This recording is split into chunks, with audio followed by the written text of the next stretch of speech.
1962 was a historic year for the world of cinema. Disney had created the first animatronic ever and used it in the Mary Poppins movie.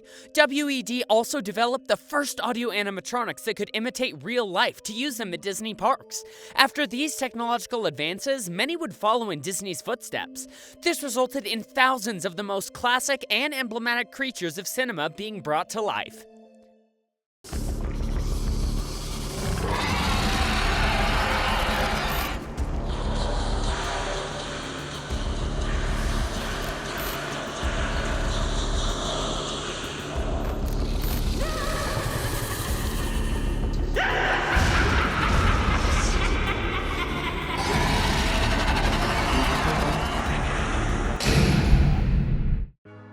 Chucky.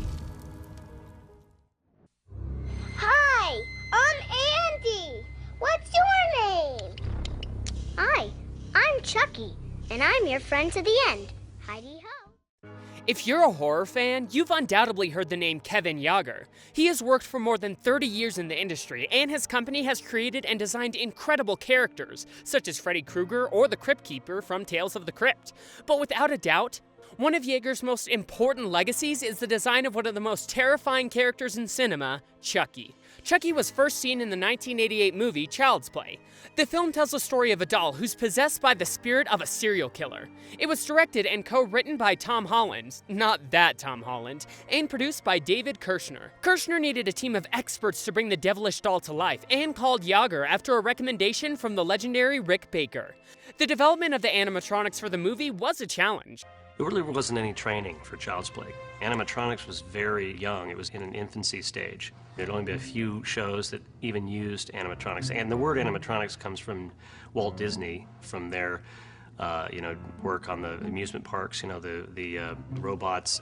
And we just took that and started using it in film. To create this character, Kirshner started coming up with concepts for a doll named Good Guy Doll. Then he created another concept for a diabolic doll. He gave these concepts to Kevin Yagher, who put them together and created the final design for Chucky. Tom Savini created the sculpture so the molds could be created. The molds were used to make a fiberglass covering where the mechanisms that controlled the expressions would go. This animatronic could recreate countless expressions. So many that there were 3 puppeteers controlling the animatronic. The first one moves the eyes, the second one moved the eyebrows and cheeks, and the third one moved the mouth. The last one worked the hardest. This last one was the hardest because they used a mechanism that went over the animatronic's head to be able to control the jaw and use joysticks to control the lips. And had to coordinate the lips and jaw's movement to be able to simulate the words coming out of the animatronic's mouth. Another interesting aspect is that Yagher designed several stages of the characters so that it could be evolving throughout the movie and becoming more and more human. This helped the audience believe that the doll was really alive. There were many animatronics created for this character. There was one that was created so the character could walk. It had a motor that could be controlled by a remote control. And it allowed the animatronic to have a wide range of impressive and natural movements. There was another animatronic that was wired entirely and connected to joysticks so that the puppeteers could have better control of its movements. Another pretty scary animatronic was the one created to move the burnt variation of Chucky, and there was the Tantrum Chucky, which was controlled by the motor of a drill that moved the animatronic's hands and legs to create the impression that Chucky was throwing a tantrum. All this work managed to create one of the most terrifying characters that created nightmares for a whole generation. Change Ahead, An American Werewolf in London. An American Werewolf in London is full of special and practical effects, thanks to Rick Baker's mastermind, which even led him to win an Oscar. The winner is Rick Baker for An American Werewolf in London.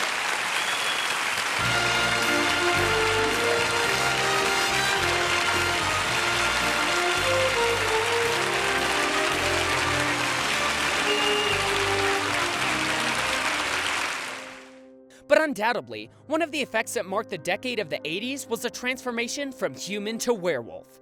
For this transformation, 3 molds were created, one for each of the different stages of the transformation. Each mold was made with perfect detail, and it even had each hair inserted individually into the latex, so it looked more real. A special animatronic rig called Change Ahead was used to simulate the abrupt growth of the bones and face. To be able to do this, a new material had to be created. This material is called urethane, and it worked better because it stretched better than latex could. To be able to achieve this scene, the team worked for months. It was filmed in a matter of minutes, and it only lasted 5 seconds. The animatronics was part of Prop Store's collection for a long time, but nowadays it doesn't appear anymore on the page, so it was probably bought by a collector. This animatronic got Rick Baker an Oscar and helped bring to life one of the most iconic scenes in cinema. Gremlins 2 Gremlins. Hello everyone, I'm the big new star of the big new movie, Gremlins 2, The New Batch, and here's someone very special to tell you all about it. Rick Baker is a legend and a pioneer in special effects. With 7 Academy Awards, he is undoubtedly one of the best creature creators in history. One of his most recognized works are the Gremlins 2 Gremlins.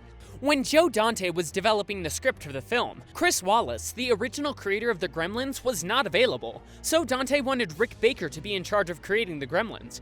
Baker didn't want to work in the project because he considered that it would be too much work for something that wasn't even his own creation, and he didn't want to duplicate Chris Wallace's work. After all, in the first film, all the Gremlins that were created were made from the same mold except for Stripe. Dante insisted and asked Baker what he could do to make the project more attractive to him so he would want to be involved. Baker asked to redesign the creatures a little bit and wanted each of the creatures to be its own character, with each of them having different attributes and personalities. That's how Vegetable, Electric, Phantom, Greta, and all the other Gremlins came to life. For these Gremlins, puppets and telemetric animatronics were used. These animatronics were handled by many technicians. A puppeteer controlled mechanical arms that replicated these movements in the animatronic automatically. The neck movements were controlled by other puppeteers with a joystick. There were also many computer effects used for the characters, especially for the Gremlins' expressions. Baker's work for the film was amazing, and fortunately, almost all of the animatronics are still in his prop store in Los Angeles. And even better, they are sometimes put up for auction for collectors. The last auction was back in 2015. Baker loves selling his props to collectors because he rightly considers them treasures and thinks it's better for the props to be displayed than stored. The Alien Queen. When Aliens was in development, James Cameron was very concerned because he knew that if the film only featured the creatures that Ridley Scott had previously used, the film would not be a great success. We should point out that in Ridley Scott's Alien, only one creature was used, and there were several techniques used to be able to make the creature more terrifying, and to hide that the creature was, of course, just a guy in a suit. This worked perfectly for most of the movie, but just at the end of the film, the effects didn't work as well as they did for the rest of the movie, and it was pretty disappointing. So, James Cameron knew he needed that element of surprise. That surprise came in the form of a giant animatronic alien queen, an uber alien that, in addition to serving as the ultimate adversary, completed the alien reproduction cycle, never fully explained in Alien. Cameron created the first sketch of the creature and the radical way in which it would work, which would involve hanging the creature from an overhead crane and stationing 2 stuntmen inside the midsection to operate the puppet's 4 arms. Other key functions would be controlled through external rods, wires, and hydraulics. And who better to make this come true than Stan Winston, of course. So Cameron contacted Winston and told him his plans. And he came in with this insane idea. He said, got it. He had a painting of what the queen alien would be, and I did some reworking on it, and he said, okay, we'll put 2 guys up in a suit, and we'll carry him on a crane, and it'll have 4 arms, and we'll do your puppeting things with the big legs, and it'll be 14 feet tall. And I'm going, this guy's out of his mind. And within a split second of me thinking this is insane, I'm also thinking, if Jim Cameron is thinking it, I think we can do it. The final concept was done and then scaled up in profile and front views to determine measurements that would accommodate 2 full-grown men. On paper, the idea seemed sound. To test the concept in 3 dimensions and in full size, Stan Winston and his crew built what they called the Garbage Bag Queen, which was literally a foam core mock-up, skinned in trash bags and suspended from a crane in the studio parking lot. The next step was to sculpt a quarter-size queen maquette as a means of finessing the design prior to building it in full scale. Winston divided the sculpting chores among his core crew members. The whole crew took this model to England, where it was replicated in full scale. This task was pretty hard because back then, there were not as many technological advancements. So instead of being able to come up with the correct proportions by scanning the model, they had to do the calculations by hand. Once sculpted in full size, molded, cast in a lightweight polyfoam, and painted, the alien queen puppet was supported by a variety of rigs, depending on the shot, the required action, and the camera angles. In some cases, crews hung it by wires from a crane arm. In others, it was supported from below, mounted to a rigid bracket hidden within the bony vertebra of the queen's back. A series of power steering units controlled the hydraulically activated gross body pivots, left and right, forward and back tilts, and up and down neck movement. These queen body mechanisms were Stan Winston's introduction to hydraulics. The stuntmen would control all four arms, as well as the side-to-side movement of the tail, activated by exerting pressure on a footplate within the queen's hips. Up-down motion was hydraulically operated, while the tip of the tail was moved more simply, via attached to wires.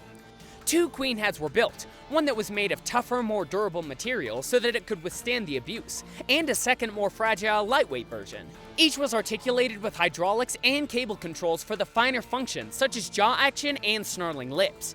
The Hero Queen head had more functionality, including a tongue mechanism and head tilt capability. The Alien Queen required up to 8 operators, all coordinating their efforts to create an organic performance that seemed to come from a single mind. The conductor of that puppeteering orchestra was Stan Winston. And with this project, he had succeeded in building the largest, most complex puppet ever made for a film, and the project led him to form his biggest and most diverse crew. Pumpkinhead. The scare comes from the setup and the build of the unknown and the shock of when it's going to happen. It's about, do you believe it? And do you believe that what it's going to do will harm you or kill you? Whenever we hear Stan Winston, we automatically think of terrifying creatures. And what better way to create a new creature and tell its story than having Stan Winston as the director? So, in 1998, he made his debut as director of Pumpkinhead.